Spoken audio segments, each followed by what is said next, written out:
السلام علیکم گریڈ 4 آج ہم پڑھیں گے کسان اور بادشاہ۔ خاص الفاظ تنہا گستاخی کان پر نہ رائے گا اخذ۔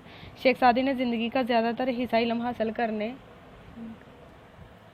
اور سیر و سیاحت میں گزارا۔ گلستان اور بوستان ان کی مشہور کتابیں ہیں۔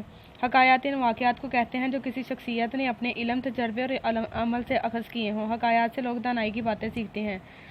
شیخ سعدی رحمۃ اللہ علیہ بوستان میں فرماتے ہیں کہ ایک کسان جنگل سے گزر رہا تھا۔ شاید بارش کی وجہ سے پورے جنگل میں بہت کیچڑ تھی۔ جنگل سے گزرتے ہوئے کسان کا گدھا کیچڑ میں پھنس گیا۔ اس نے گدھے کو کیچڑ سے نکالنے کی تنہا بہت کوشش کی مگر سب رائگاں گیا۔ کسان کچھ سمجھ نہیں پا رہا تھا کہ وہ کیا کرے۔ کبھی کبھی جب انسان کو کچھ سمجھ نہیں آتا تو وہ اپنا غصہ بلا وجہ دوسروں پر نکالتا ہے۔ اسی طرح ساری رات کسان پریشانی کے عالم میں سب جاننے والوں کو برا بھلا کہتا۔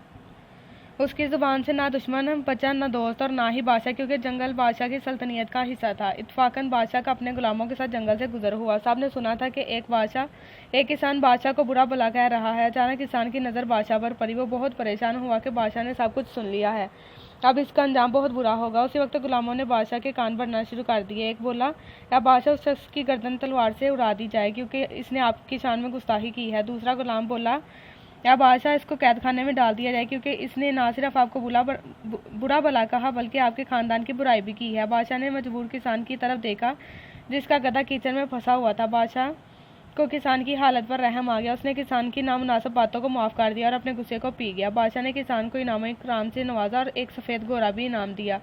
سچ ہے کہ برائی کا بدلہ برائی سے دینا آسان ہے، لیکن انسان کو چاہیے کہ برائی کا جواب بھلائی سے دے۔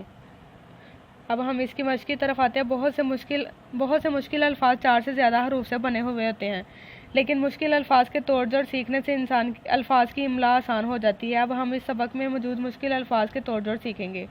رائے گاہ، سلطنت، تراجم، گستاخی، تنہا۔ نیچے دیے گئے جملوں میں کچھ الفاظ کے نیچے لکیر لگائی گئی ہے۔ ان الفاظ کے معنی پر دائرہ لگائیں۔ حکایات وہ واقعات ہیں جو شخصیات نے تجربے سے اخذ کیے ہوں۔ سیکھنا، کسان نے تنہا اپنے گدھے کو نکالنے کی کوشش کی، اکیلے ہی۔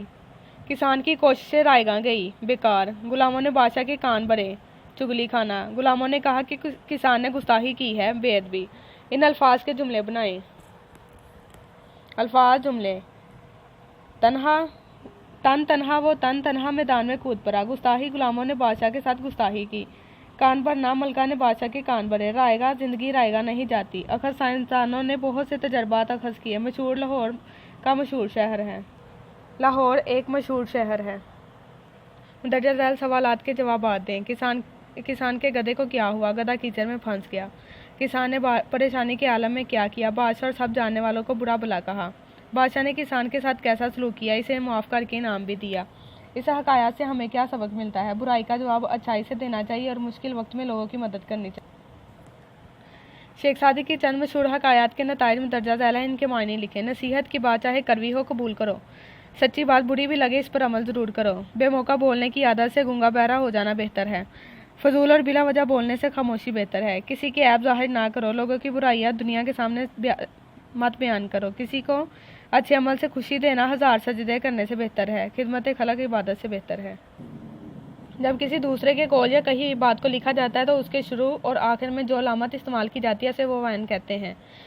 مثلا حضرت محمد صلی اللہ علیہ وسلم نے فرمایا، تم میں سے بہترین شخص وہ ہے جس کے اخلاق اچھے ہوں۔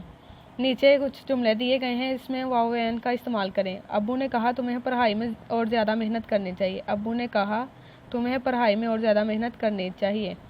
شیخ سعدی نے فرمایا، علم اور ہنر نہ چوری ہو سکتے ہیں اور نہ ضائع، بلکہ ان میں ہمیشہ اضافہ ہوتا ہے۔ علم اور ہنر نہ چوری ہو سکتے اور نہ ضائع، بلکہ ان میں ہمیشہ اضافہ ہوتا ہے۔ اسی طرح آپ نے دوسرے بھی الفاظ لکھنے ہیں، دیکھنے ہیں جملے اور اس کے واو وین لکھنے ہیں۔